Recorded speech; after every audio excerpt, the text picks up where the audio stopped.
1, 2. I said microphone check. 1, 2. Can't nobody out here do it like me. Ain't nobody out here winning like me.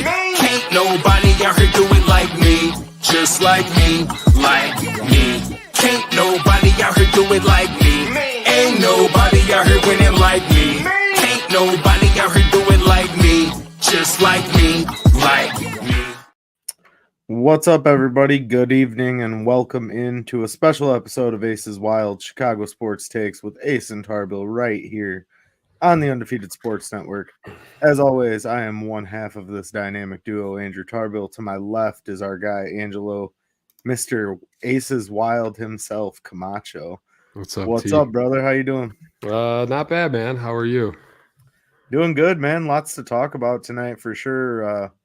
Obviously, we usually keep the show Bears-centric, but we did have some big news break in the Chicago sports world, at least big for you and I.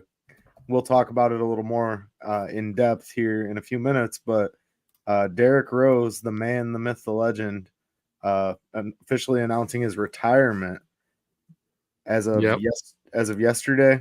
Or Yes, sir. Well, yeah, it was kind of like overnight, but yeah. Right. It was teased and then released kind of overnight. But Derrick Rose, man, what a sensational talent. Can't say enough about that 2007 season when the Bulls went to the finals. And then, through the longevity of his career here, obviously the two injuries plagued him and it was difficult. Tibbs should have taken him out of the game to avoid that first injury. But yeah, wasn't it like under a minute left in the game? Bulls were up by like 14 or something. It was a blowout, yeah. Still a hard pill to swallow all these years later, but ultimately Derrick Rose went on to have a very successful and meaningful career throughout different stops in the NBA, most recently with Memphis, and then obviously his time there with the Knicks, reuniting with Tibbs, and really just amazing to see him transition after the knee injuries, injuries, not being as explosive as he once was, turning more into a little bit of a pure shooter and really still able to distribute the ball. So, but man, when you talk about Derrick Rose, nothing for me at least comes to mind better than the explosiveness that he had those first couple of years with the Bulls, the ability to dunk the ball. It seemed like from the free throw line at sometimes, just able to power it down. And big part of that was having Joakim Noah at the center position as well. Really great. Derrick Rose is a Chicago kid. You know what I mean? It's one of those things that he'll always be remembered as a guy from the Chi. And, ultimately he went to college in Memphis, ends his career with Memphis. So a little bit of a storybook telling for him there as well. But we got a clip we want to share with you guys. Before I do that, I do have to say we have to give credit to ESPN for this clip, so we do not get DCMA'd. But let's go ahead and take a look at it. In the 2008 NBA draft, the Chicago Bulls select Derrick Rose from the University of Memphis. Derrick Rose is going back home to Chicago. Dream come true, really. Just knowing that I'm from Chicago, all my fans, I get to see my family more often. It's just everything. Just playing at the United Center every night, almost every night. It'll be tremendous. Out the Rose, sneaks to the rim and slams it with two hands. What a play by Derrick Rose. Rose, three ball coming up. Bam! You gotta love Derrick Rose. Up and under. Oh, he banks it in. Derrick Rose stopping your dribble. The fade, the fire in the lane. It's good. Rose in attack mode. Derrick Rose on the drive. What a play, a circus shot by Rose. What a move by Rose. Derrick Rose, you are spectacular. That was filthy. You know why I'm here, you know what I came to do. If it's you against me, no, I ain't gonna lose. You know why I'm here, you know what they came to see. No, I never let them down when it's all on me. You know why I'm here, you know I'm a handle my business. If you get money, then I know you gonna feel it. You know, yeah, you know why I'm here. Yeah. Oh, Derrick rim, Derrick Rose. How good is this kid? To Rose. Rose in the paint. That dunk, man. Oh, my goodness. Derrick Rose with a monster slam. My confidence through the roof, man. I don't need no more confidence. When people talk, that's all their opinions. I know how good I am, and I know how good I'm gonna be.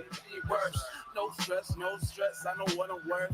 Nothing less than the best. Boy, I need first. Yeah, you looking at a star in the flesh, man. Shark in the water, smell blood, and I gotta show 'em what I'm all about. I'm an apex predator. Step into the scene, and they know I'm a king. You know why I'm here. Yeah, you know what I came to do. If it's you against me, no, I ain't gonna lose. You know why I'm here.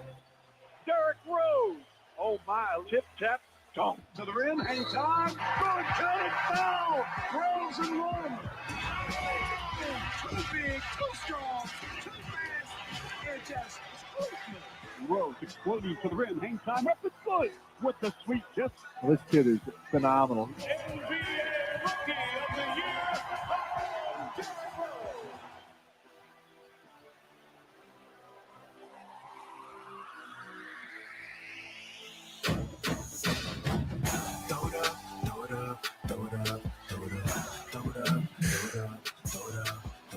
Sweet ball, baby. Sweet ball, baby. Sweet ball, baby. Sweet ball, baby. Throw it up, throw it up, throw it up, throw it up, throw it up, throw it up, throw it up, throw it up. Sweet ball, baby. Sweet ball, baby. Sweet ball, baby. Sweet ball, baby. Now, MVP of the season. He deserves it. He's playing that well. He deserves it, without a doubt. If he doesn't get it, now you see how I felt a lot of years. 2010, 2011 NBA Most Valuable Player Award to Derrick Rose of the Chicago Bulls. This right here is for the city of Chicago more than anything. He is now the youngest MVP in NBA history, Chicago's very own Derrick Rose.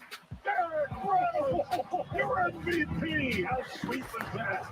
He's the MVP. I knew that I put a lot of hard work in. Hard work pays off.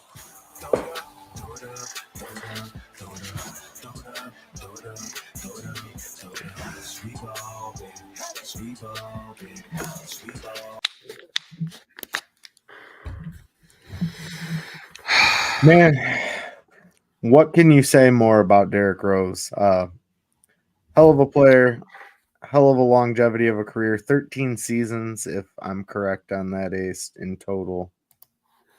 I thought it was 16, but let me see. Yeah, double check me. I might be wrong, but 7 after Chicago, admittedly, 16, yeah. Yep. 16 seasons. Okay. So yeah, he played 7 with the Bulls, 4 with the Knicks, 2 with Detroit, 2 in Minnesota, 1 in Cleveland, and 1 in Memphis. Okay. So 16 seasons total. That longevity is rare in today's especially NBA. with a guy who had the injuries like he had. You know what I mean? Like, Yeah, not just one absolutely. knee, but he blew the other knee out too. So like, right. the ability to work himself back up. I mean, he was definitely never the same player after the knee injuries. Right. But like you were talking about those old playoffs and playoffs. When Derrick Rose came into the NBA, man, he was just a completely different type of point guard. He was so explosive. Absolutely. Like, I remember watching him thinking like, dude, does he have the ability to do that? How are his legs able to do what he does? It didn't matter, 3-4 guys in the paint. He found a way to get through them, get the ball to the hoop. He wasn't that dynamic outside shooter, but the best part about Derrick Rose was his ability to get to the paint and then kick out to the shooters. Right. Absolutely. And so, watching he basically resurrected the Bulls after Jordan. You know what I mean? Like, if you remember the gap there between Jordan and Rose, like, it was horrible, disgusting display of basketball for a while. Yeah, it was awful. And so that for me, really growing up watching the Bulls, it was tough after Jordan left to want to be interested in the team as they were rebuilding and as they were having those mediocre seasons, we'll call them, just to be respectful to the organization. But Derrick Rose came and it was like it was a new life to Chicago basketball. Yeah. It was, this is our opportunity. We got a guy that's a Chicago kid. He's a different type of athlete. I mean, when he won it all with Memphis in college, it was like, okay, this guy's the real deal. And like you said, just the explosiveness, the way he could move his legs. And he had a decent crossover too. I mean, he would freeze people up at times and break some ankles. Break some ankles, be able to drive to the hoop like that. And then the explosiveness, the athleticism to be able to go up and make dunks like a big guy would make with his smaller frame and stature. I mean, Derrick Rose was everything that the city of Chicago needed for a point guard at the time. And like I said, excuse me, obviously the injuries cut the career a little bit short in Chicago. And you know what I don't think gets enough credit or attention is the fact that like a lot of guys, an idiot. I'm sorry. Well, that too, but like a lot of guys, man, with that kind of pressure that he was under. He's a Chicago kid, right? Coming back to play for the team that he watched growing up his entire career, and then being able to rise to those expectations. Sure, they never won a championship. I solely believe that if he doesn't get hurt, they end up winning the title that year. They were just so good defensively and so good overall as a team and as a unit. You know, it's one of, if you look at a few, you know, in recent memory of like the big what if moments in Chicago sports, you know, you got what if Cody Parkey doesn't have Cody Parkey doesn't double doink, Cutler doesn't hurt his knee in the NFC Championship game, like, you know, Derrick Rose. It was his thumb, right? Though that was the one against the Chargers when they were like 7-2, and then he threw a pick and went to tackle dude and busted his thumb. But like that was Lovey's last year, I'm pretty sure too. Maybe not. Maybe it was second to last. But Derrick Rose is that.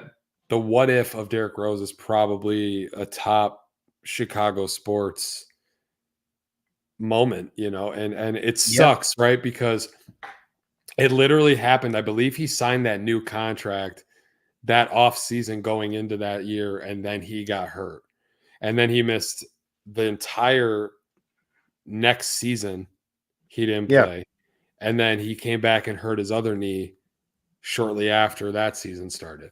And he was done that whole season. And it basically, from that point, it was like, you know, it's kind of like we're reliving that right now with a certain Bulls point guard. But except Lonzo back. So Lonzo is hardly the caliber of player that Derrick Rose was, and significance to the city also. You know, no, absolutely. I think you know, Derrick Rose, man, he got a lot of people back into Bulls basketball, like we said, you know, and it sucks that it went down that way, but you know, we'll always have the memories of him and Joe Kim, probably my top 5 favorite Chicago Bulls player of all time, you know. But the pressure was on Derrick Rose from a young age for sure, coming into the city of Chicago with some big shoes to fill. And as we transition into our next topic, this guy's got some good size shoes to fill, Mr. Caleb Williams. The toughest throw you can do. Throw into your left, away from the arm side, right? And he does it. That is Going back to that little Caleb to Rome connection from preseason, obviously we saw a lot more of that last week, and we will see a lot more of that hopefully on Sunday. But man, Caleb Williams has some big shoes to fill, and thus far, it's been a little bit of a mixed bag for our offense, to say the least.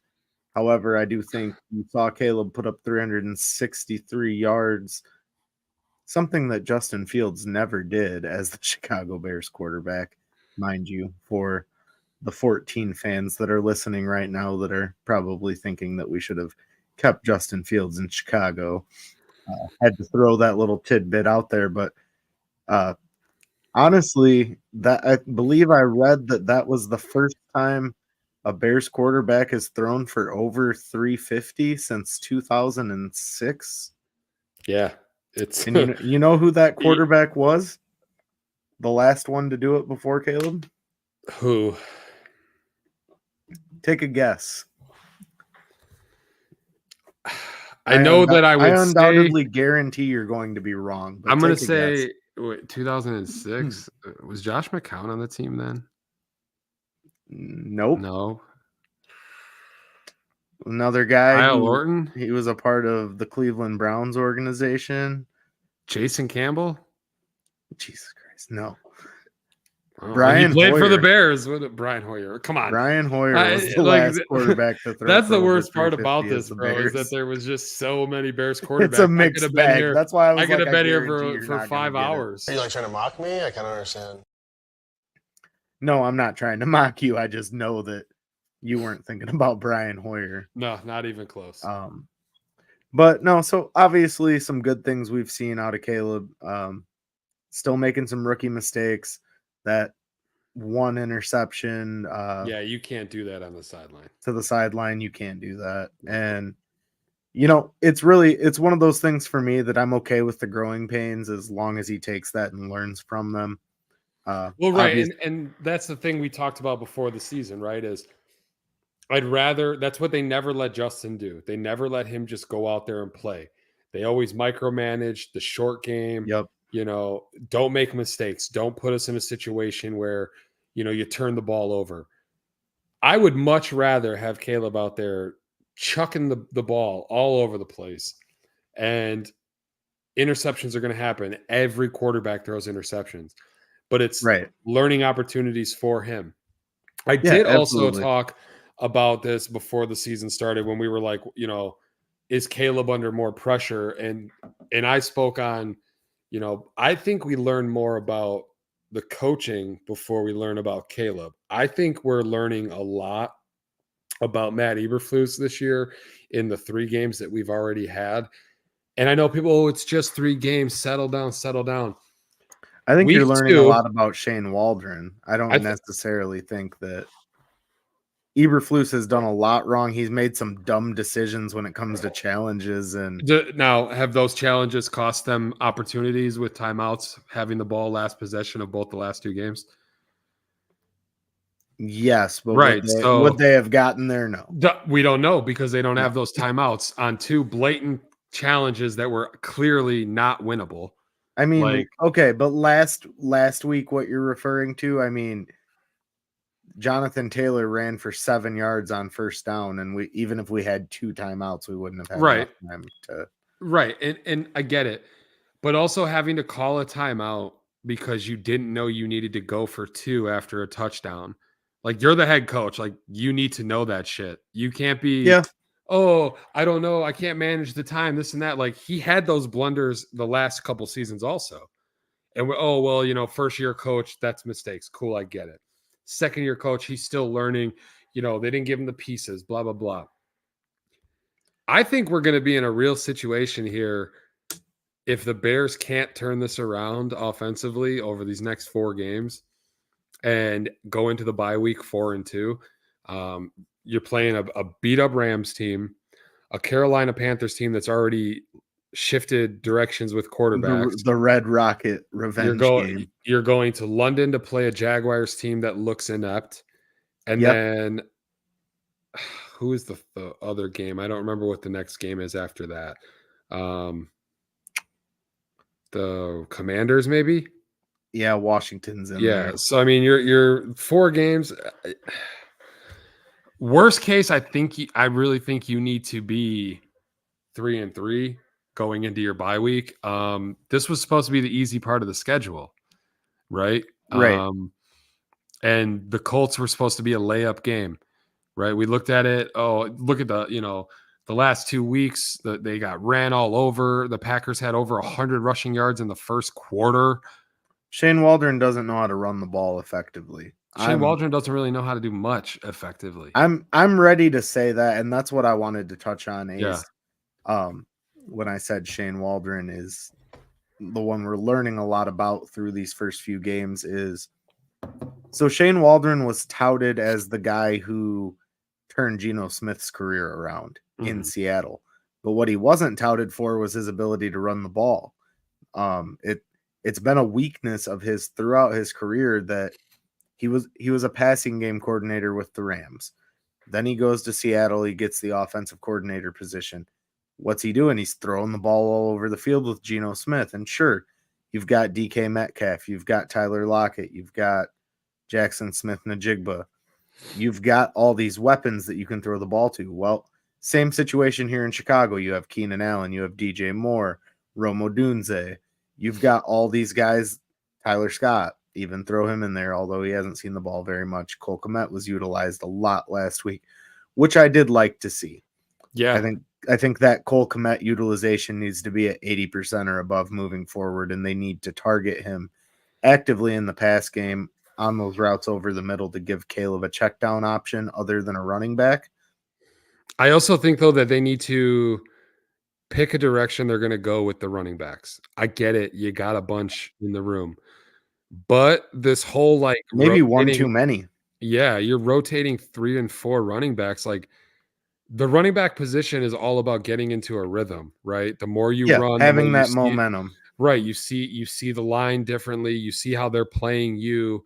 Yep. You know, you run twice and then you sit for the next 6 plays, 6 minutes of the first quarter. Like you're not getting yourself into a rhythm. And right. I've had this argument. We've had this argument in the little group chat about, you know, somebody was kept on the roster when he probably should have been cut.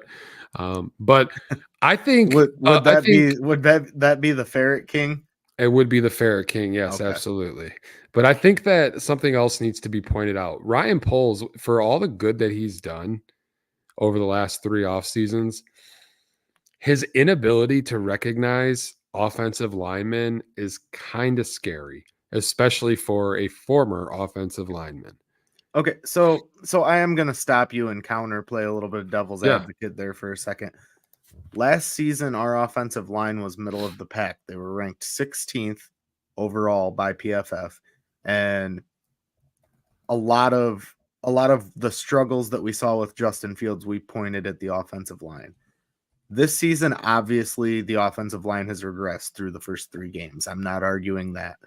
However, I do think that obviously we've yet to see Kieran take the field, and Poles believed in him enough to spend a 3rd-round pick on him. So it'll be interesting to see.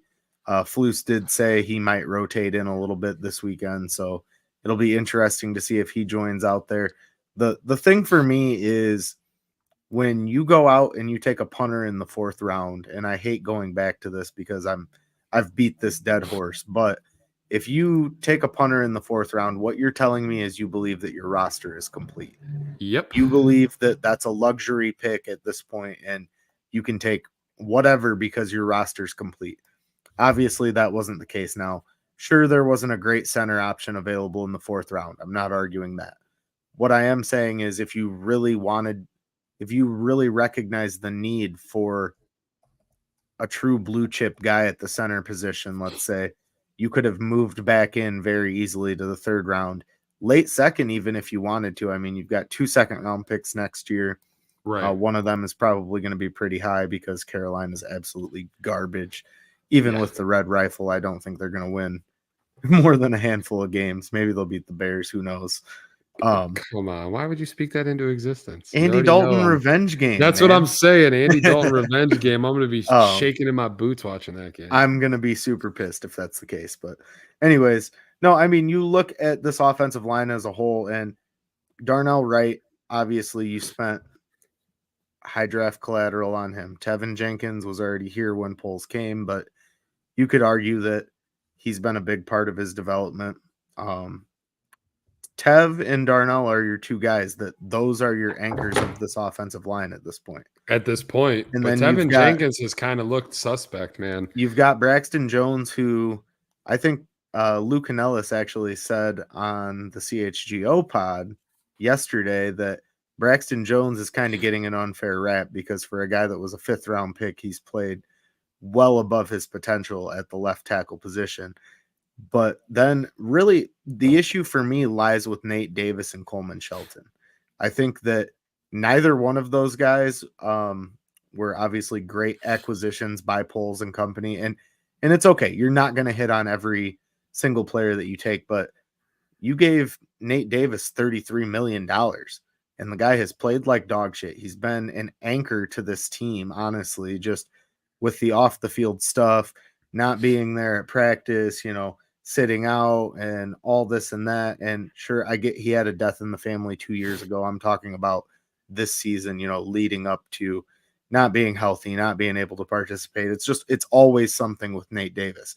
And he's not a good enough player for him to have all of these little miscues and I'm going to be out for this, I'm going to be out for that. You're not a top tier talent. That's the reality of the situation. So you've got a guy like Nate Davis, you've got Coleman Shelton is getting bull rushed and annihilated almost every single play to the point that it's almost comical that's the best option that you have. Like, is Doug Kramer that much worse? Is the other guy, Bates, they put on injured reserve, so I guess we're not going to see that for a few weeks at least. But excuse me, well, that's kind of my point, man. Is like the last two off seasons, regardless of what your thoughts were, you always hear you build a team from the inside out, and the Bears have done it completely backwards. They've done it from the outside in. So I mean, let me stop you and ask this question. Yeah. Would you have? Sorry, it directly pertains to where you're going with this, though. Would you rather have had a blue chip offensive lineman with the number 9 pick over Rome Odunze? I think you could have done both. I truly think you could have upgraded the offensive line in free agency and still got Rome Odunze. The guy from Buffalo, they were going to cut because he was going to be a cap casualty. Everybody knew that. And so instead of just waiting, Indianapolis was going to fire Matt Eberflus if he didn't get a head coaching job. I mean, well, but that's what I'm saying is like everybody knew that the center for the Bills was going to be cut. But instead of just waiting for them to cut him, you go and you trade a pick to that team for their backup center, who wasn't even a center. He played like 4 games. So you trade a pick for that. And then the year before, you go and say guys like Lucas Patrick are going to be the answer to your offensive line. And it's just Lucas Patrick and James Daniels, two former Bears, they're playing well. Are some of the highest ranked linemen in football this season. Trust me, I know. But like there were guys that were going to be free agents that you could have signed instead of your big first free agent signing as a running back that you're not even utilizing, that you don't even need. There was zero need to upgrade the running back position in terms of spending money. You want to upgrade it. You had some picks in the draft. Use a 4th round pick on a running back instead of a punter. If that's what you truly wanted to do. You went into disagree with that. You finished the offseason with $21 million in cap space. Right. Like you had money to spend. So if we're going down that road, actually let's back up. So tell me, give me a yes or no here. Would you rather have an offensive lineman than Rome Odunze right now? Would you rather have drafted Joe Alt at number 9 than Rome Odunze? I think Joe Alt got picked before number 9, didn't he? So no. Okay. A guy like Joe I got Alt, you. I got you. A top tier I lineman. love Rome on this team. I do. And I would have rather have had Rome. Now, with that being said, could they have utilized their assets better later on in the draft? Absolutely. You have assets next season, this draft coming up that you could have played around with. You had 2 5th round picks. You're telling me you couldn't trade next year's 3rd and a 5th to jump back up into the 3rd round? You probably could have, but and get a center, an actual center. And then Poles was interviewed before the game last week and said, it's important that we realize that a center and a quarterback, that chemistry has to grow. Okay, well, the two dudes we have right now on this team are not the cornerstone centers that are going to be here in 3 years. I mean, I'd sure like for one of them to turn out that way, but it's definitely not No trending that way. We all thus far. looked at the picture of all the So Bears linemen here's the laying on their thing, ass. Here's the thing: the Bears were in on the offensive lineman that ultimately signed with San Francisco. Yep. His name's eluding me right now, but the Bears were in on multiple big name free agent. I'm sorry, not free agent, multiple big name, let's say top tier linemen that were trying to negotiate deals for elsewhere, and they lost because they didn't want to spend the money. And you look at a move like DeAndre Swift, you gave this guy $20 million for what, 2 years? Is that correct? Yeah. Somewhere in that ballpark. So you've got DeAndre Swift for 2 years when you have Roshan Johnson and Khalil Herbert. Like, both of those are fine options. We've said it a million times that the running back position is the most expendable position in the NFL. And 100% and I don't think that's even arguable at this point. Running back is the only position that year over year consistently has been paid less in the NFL over the last 5 seasons. So now, just for fun, I believe if I'm reading these stats correctly, he is averaging 1.8 yards per run. That doesn't seem right. I think it was like 2.7. But Swift? Yeah, but it's showing 1.8. Now that might be the net with the negative carries, though. That might be, you're right. But still, the fact that you paid dude $20 million to average 2 yards a carry.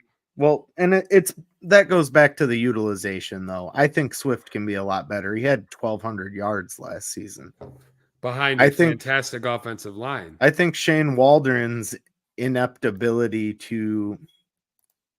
So we're going back to my tried and true saying of we're trying to fit a square peg in a round hole.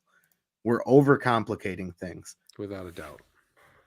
It goes back to Matt Nagy saying, I didn't come here to run the I formation. Well, if the I formation wins the game for you, guess what? You run the fucking I formation. Like, it's not that difficult. And Shane Waldron needs to realize that maybe running at guys like Will Anderson Jr. is not the best idea. Just schematically do things different. If you run the ball up the middle twice and it doesn't work, don't run the ball up the middle again.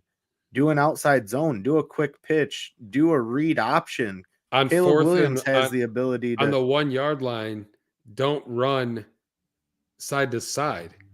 Like, you knew you were going to go for it on 4th down. Right? And why are you running an option out of the pistol there on 4th and 1 on the 1 yard line? Roshan Johnson is your muscle back. He's the big back there that's supposed to push forward and get you yards. Why aren't we running the tush push? It hasn't been outlawed yet. Is Caleb Williams not good enough to get 1 yard on 4th and 1? Is your offensive line good enough to push forward? Probably not, honestly. No, but Blasingham's good enough to push him forward a yard. You would think. I don't know, man. There's just been a lot of questionable calls over the last few weeks. And thank God Caleb had the yardage that he had. Because or it would be a totally different conversation. It would be totally different. And 2 touchdowns. It's nice to see him finally get into the end zone. Really should have been 3. I mean, how Chicago, there's nothing more Chicagoan than DJ Moore catching the Hail Mary tip ball and he's right a at the yard 1 out and can't get in dude, the for end real. zone. That's what I said when that play happened. I was like, yeah, that's the Bears. That's just what they do. Hey, we're right there. We just can't get it. Can't get there. Right. So, ultimately, schematically, there's been some things over the last few weeks that haven't made sense. I've been a hater of the tight end screen long before Shane Waldron came here. I was hating the tight end screen when Luke Getsy. Before Luke Getsy. Matt Nagy. Bill Lazor. When Bill Lazor was calling laser focused on bad plays, that guy, I tell you. I was hating on it then. The tight end screen is stupid. Even if it's Travis Kelce, it's a stupid play. It is stupid. Get it the fuck out of my playbook. And you know Take what it else out. is stupid? Expecting a wide receiver to block. 2 wide receivers. I'm just I don't get it. and the whole like, oh, we have to execute better. No shit. You've got DeAndre Carter on a guy that's got 112 pounds on him. Right. Like, dude, like we need to execute better. Yeah, duh. Yeah, we know that. Like we're watching the you're games. going back to this buzzword bullshit. The same thing that Nagy and Pace did. Last year was the same thing. It was collaboration. Now it's communication. We have to communicate better. We have to communicate better. Well, what exactly does that entail? And I think Mark Potash asked that in the press conference to Shane Waldron. And Waldron's response was basically, well, we got to talk to each other and we got to understand what our quarterback and our wide receivers got to be on the same page. And well, no shit. You had the longest offseason of any team in the NFL because you got the extra game in Canton.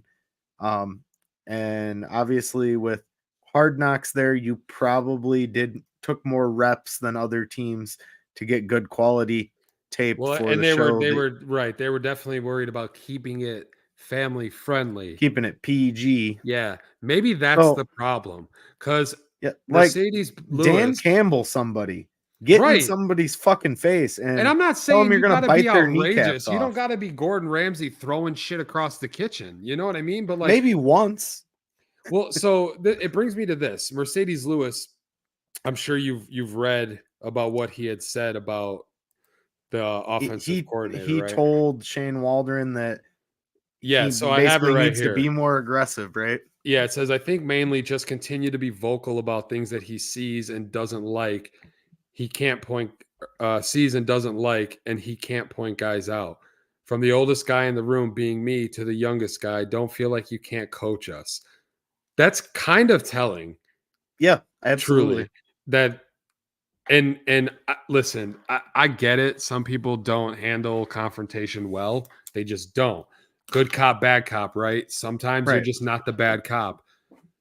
And I'm all, anxiety this, we see Shane Waldron on the sideline shaking his play calling card and looking like he's a whole hot mess. Yeah, but absolutely. If it's week 3, man, and your players are calling you out, not rudely either, might I add, like they're in basically the most saying like, bro, like possible. I'm the oldest dude. I'm Mercedes Lewis. I've watched I am 57 years old. I've watched great players play this game. I've been a part of some good organizations that have played well.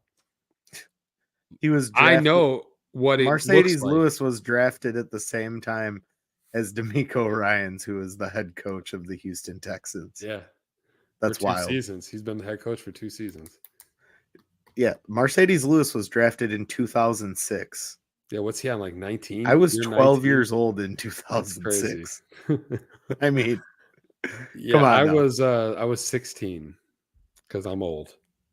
I mean, you're 4 years older than I'm getting old now too. That's the reality of life. But yep, I'm getting gray hairs, and I've had gray hair since high school. It was my daughter asked me the other day, "Is that a gray hair?" And I'm like, "Yes, it sure is." And she's like, "What's that from?" I said, "Well, I'm not saying it's from you, but I also didn't have any gray hair before you were born either." So facts. I had gray hair before my son was born. It just runs in my genes, and thank God I haven't gotten my grandfather or my dad's hair, because I would be I don't know. I probably wouldn't make it past 50 at that point. I'm gonna run for best hair in the group. I'm gonna take that position over from you in a few years. Probably. I love that we have the same haircut, but I'm wearing my ace hat today with the rose for Derrick Rose, RIP career. But no, ultimately, man, I can sit here and talk about how inept Shane Waldron is all night, but it just needs to come down to better execution. Like run the things that are easy for your quarterback and your offensive line. Like this offensive line has struggled in the inside run game. And we got a comment here from Dan. Yeah, Angelo, you're getting old. I can only assume Dan is related to you since you share the same last name. But I believe that's my uncle. Yeah, it's my uncle. But you are getting old. So. I am getting old. No, I mean, it's one of those things where. But I'm like a fine wine. I get better with age, you know? And your opinion doesn't count in this situation. I'm just no. Ultimately, man, you look at Shane Waldron, you look at what this offensive line's done the first 3 weeks, and both are unimpressive. Caleb's making rookie mistakes, but he's also making strides to where, like, I don't believe it's crazy to think that here in the next few weeks, Caleb Williams has a 400-yard passing game. Like, you had 363.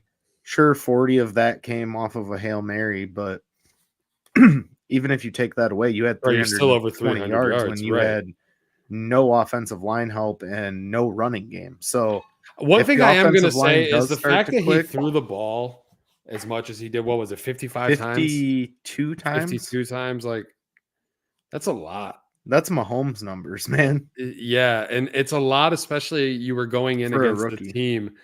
Well, and you were going in against the team that was the worst run defense in the NFL. So why was that your game Right. plan? Why was 55 Why was your game passes? plan 50 And I get it passes? because you were down. So, like, at the end of the game, you got to You're throw the ball chasing, more, but- right? You're chasing points. So, like, yes, I get it. But still, like, you brought all these running backs in for a reason, right? To take the pressure off Right. your young quarterback. And then you just said, hey, fuck it. Let's just air it out. They did that in the first game against Tennessee. Remember, Yep. instead of running the ball to open up the air, they're like, you know what we're gonna do? We're gonna actually just chuck the ball all over the place, and it didn't work. And they did that against the Texans, and it didn't work. And Well- then they tried to run last week, that didn't work, and then they had to throw, and that didn't work. I mean, it did in the second half. So here's the thing. I think what we need to see, and we'll talk about it more in the pregame on Sunday, but what we need to see is a balance between the run and the pass that's more.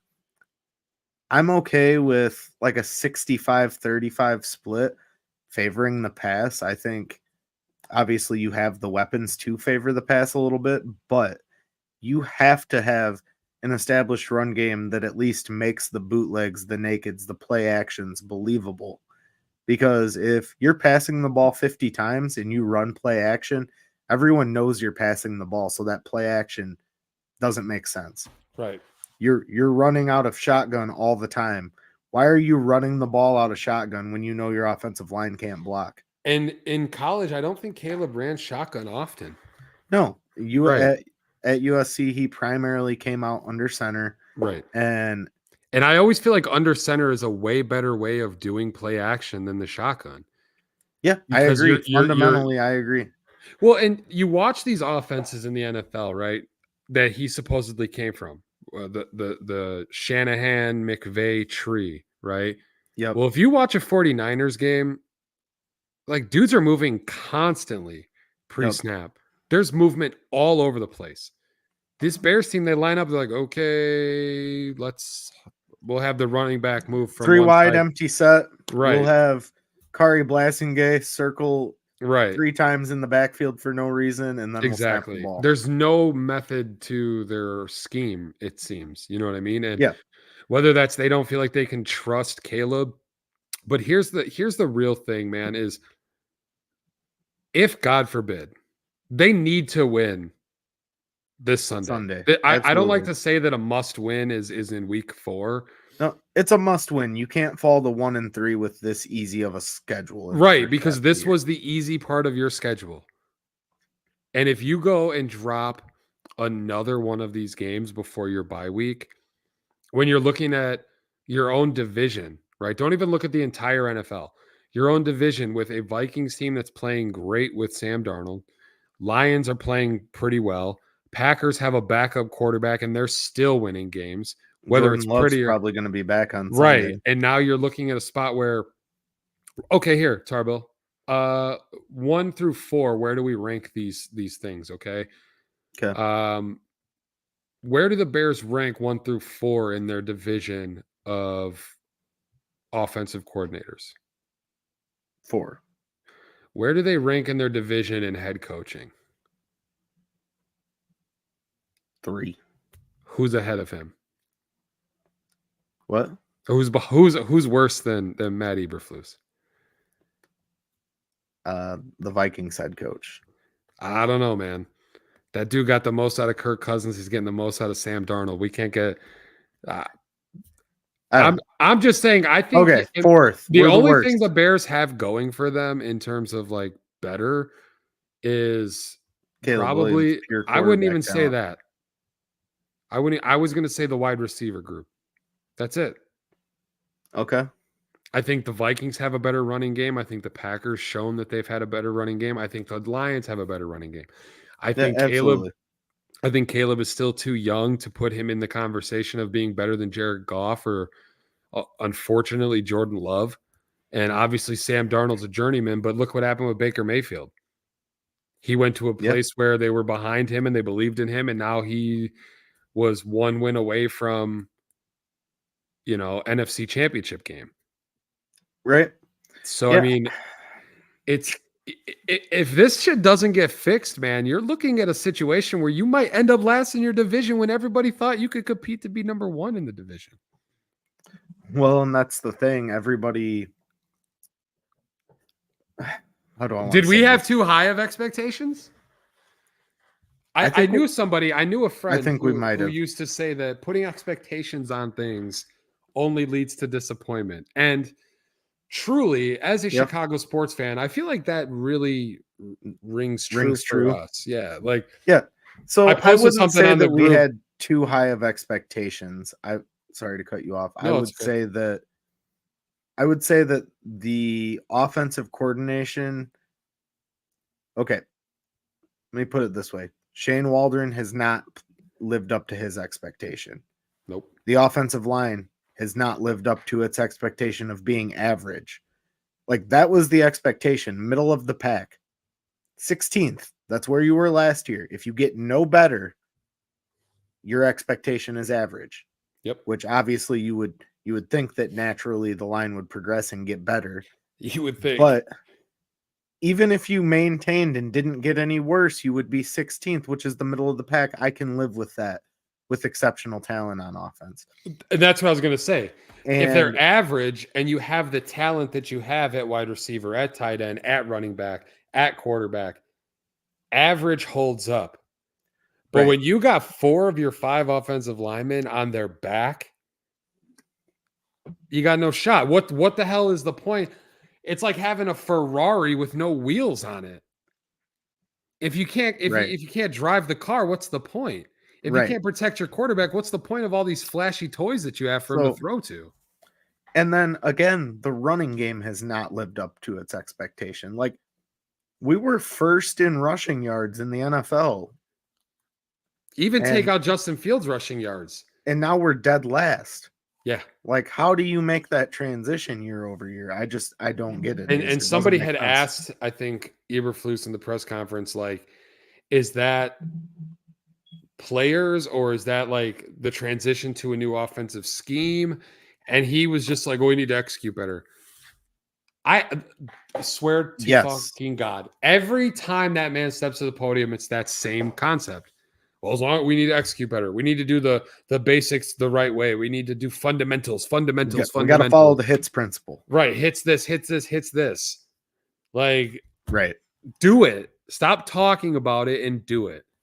Yeah. And that's what's frustrating, right? Is us as fans and as analysts, we both held this team to a higher standard before the season started. And we saw flashes of how great Caleb can be. And we've seen that through the first 3 weeks. I mean, that ball on the sideline to Rome last Sunday was literally definition of putting it in the basket. Like, he dropped an absolute dime 47 yards down the field. And really, that was like the check down option on that play. If you go back and watch the tape on that play, that was the third option, was going to Rome in that play.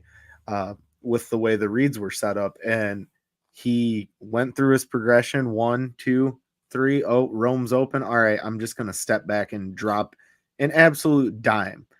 So I don't think you can comfortably say that we've expected too much out of this team. I think this team thus far has let us down. I agree 100%. I think the way that this team was built coming into the season, right? Are you like trying to mock me? I kind of understand. It's built as the new flashy team in the NFL. Not my words. That was all the national narrative was, oh, well, all the Bears needed to do was upgrade the quarterback position and they're off to the races. They got all these guys, Keenan Allen, this and that, Rome Odunze. Right. Like this team is not living up to the expectations, and that's on them. Now, I do understand, yes, Keenan Allen hasn't been available. I'm He's interested. I available think Sunday. That's that's gonna what I was just change. going to say. I believe he's playing Sunday. So I'm excited to see how this offense looks a few weeks in. He joins. I'm not expecting huge numbers for him, but I think he'll be somebody that He'll be can the take safety control. valve. Well, right, and he's the veteran, right? So in the huddle, Yeah. he'll voice his opinions. He can help, dictate stuff without having to call a timeout or waste time, in the huddle trying to figure out this play or that play. Like that's why the fourth down play, they were like, oh, well, we just ran out of time. Well, I would have much rather blew a timeout there and tried to get the right play on fourth down than lose 12 yards. And I believe they scored a touchdown that next possession. Yes, they did. So to your point, Ace, I agree. I think having Keenan Allen back on the field as a presence, as a veteran leader, will do great things. Help boost the offense. Why can I just, before we close the show, I want to ask you two more questions regarding this offense. Why is Mercedes Lewis getting playing time? Every time this guy goes on the field, literally he false starts. Why? I think it's more of if you want him as a veteran leader presence, that's fine, but just keep him on the sideline on Sunday. If you're going to go out there and false start in crucial situations, I don't need you out there. Cole Kmet can catch the same balls you could. And Cole Kmet can do false starts too.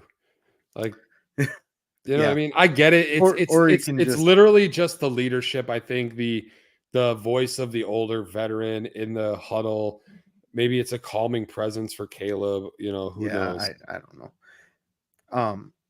Secondly, I do want to say one thing I have been impressed with, other than with the exception of the fourth down play that you spoke of, which that's not on Caleb. And Eberflus should not have deflected that to Caleb the way he did.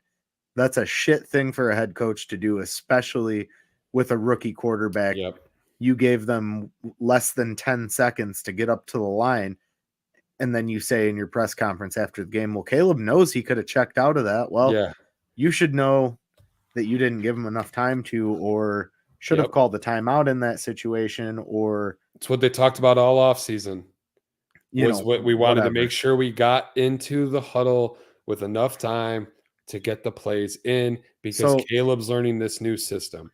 But the one thing I will say about Caleb, other than obviously the progression with the deep ball, the accuracy getting better, one thing I have been impressed with is his ability to make those checks and different calls at the line of scrimmage. Like, he's very poised when he goes up and does that. You see him yelling at guys, pointing, kill. Yep. Like, he knows situationally when they need to change the play at the line, and he's not afraid to do it. That's something that Justin never really did when he was with the Bears. So, and threw Justin under the bus too. Yeah, last year he did. But I give Caleb props for that. And I think, like I said, we'll talk more about it on Sunday. But specifically, I think that Caleb Williams is going to have an even better game in week 4. And I think the running game is going to be vastly different. They did say one point for us to chat quick before we close is they did say Roschon Johnson's utilization is going to be much higher this week. So I think it'll be interesting to see what happens there. Roschon, to me, is kind of your goal line back in these situations, though. He's the guy that should be taking those 3rd and 1 and 4th and 1 calls when you're not passing the ball. So for me, it's good to see they're going to utilize him more, but then where does that fit Khalil Herbert in the scheme? if DeAndre Swift's your number one guy, why are you gonna give the ball more to That's I'm why all you don't for pay giving running the backs, ball. bro. Right. I'm all for giving the ball to Roshan Johnson more. I love Roshan Johnson, and I think that he's I don't want to say a few games, but I think he's a season away from being a very big impact player on this team. I think this year is his development year to really take a step forward. I agree. However, there's too many cooks in the kitchen. I'll say it that way. In the running back room, we should have traded Khalil Herbert for another piece for the offensive line. I absolutely would have been okay with that. And I don't even know if you could have traded Herbert. I mean, I know that you Hard could've. Knocks, you watched that somebody wanted to trade you for Valus, and the fact that you didn't pull the trigger for a fourth string running back because you wanted a fourth instead of maybe a fifth or a sixth. Dog, stop. And I here's think the the other offer problem. was a fifth. Here's the other problem. We all kind of knew that Roshan was going to be taking over this running back room, right? That's why they drafted him last season, was for him to step up and be the guy, the heir apparent to Khalil Herbert, right? Right. So why, again, going back to this, why the hell did you go and spend $20 million on Swift? I don't know. You could have drafted a running back. They haven't used Swift in the way that would be justifiable to answer that question. Well, That's right, the problem. but also look at running backs. Look at all the free agent running backs. You're a free agent running back for a reason, because it's not a valued position. Because if you have an average to above average offensive line, any single running back with any type of skill can run the ball, period. Right.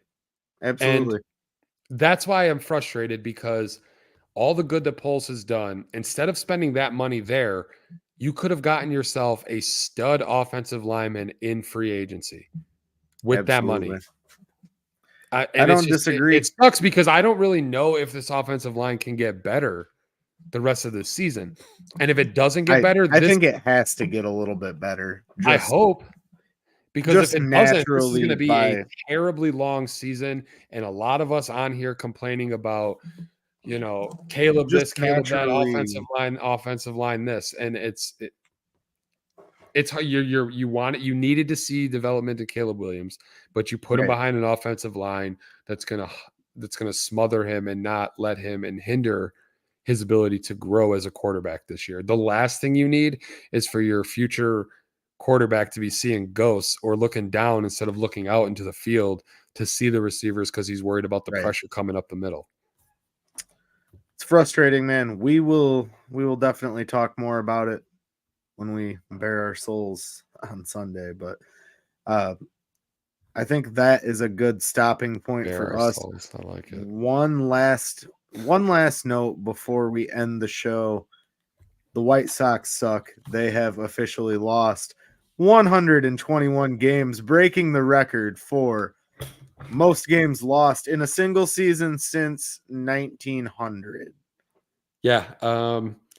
Sorry, Unc. I know you're watching, and I know you're a Cubs or a Sox fan.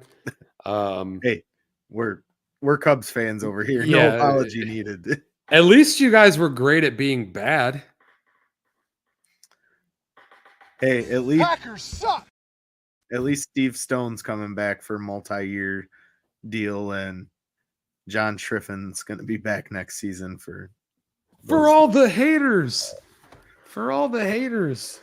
Take that record. Take that record. Yeah, come on, man. What are we doing? Anyways, no. As always, guys, we appreciate you joining us right here on the Undefeated Sports Network tonight. Please be sure to go like, follow, and subscribe all of the USN pages on Twitter, Twitch, Facebook, and YouTube. Give us a like, follow to help that algorithm. We appreciate each and every one of you that have joined us tonight. We will be back on Sunday to talk about the Bears and more depth and bare our souls a little bit more. Maybe we'll be happy. Maybe we'll be depressed.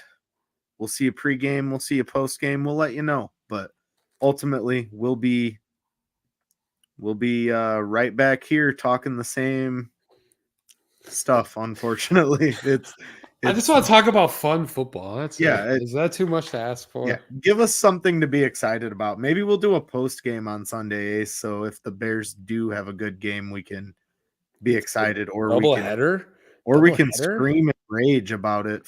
I remember. Before we jump off, I remember a couple years back, we did a pregame, and dude, the Bears were just so awful that you and I think it was the Broncos game. Yes. Yep. It was just last year. Yeah, it was last year. We were like, oh, they just got to do all this to win. They did none of it. Nothing. They got destroyed, and we were like, all right, let's jump on and fucking just be mad. Dumpster fire. That was the dumpster fire gift that we had. Yeah. Some of the best shows we've had yeah, together, Ace, have been out of pure frustration towards the Chicago Bears. So. Which most of them are, which is unfortunate. Right. But anyways, guys, be sure to go give us a like, follow, subscribe to help the algorithm. We are out there on all major social media platforms. We appreciate each and every one of you for joining, and we will see you. What? I'm pointing at the You're Aces. pointing at the handle. Okay. Yeah, up there. Ace is pointing. And then down over there by Tarbill. Aces Wild CST is Ace's Twitter handle, and then be sure to go follow Undefeated SN21 as well. We're on Facebook too. That's where all the fun happens. We are on Facebook. We had an interactive group over there, so be sure to go join, guys. With that being said, have a good night, and we will see you on Sunday. Take it easy, Ace.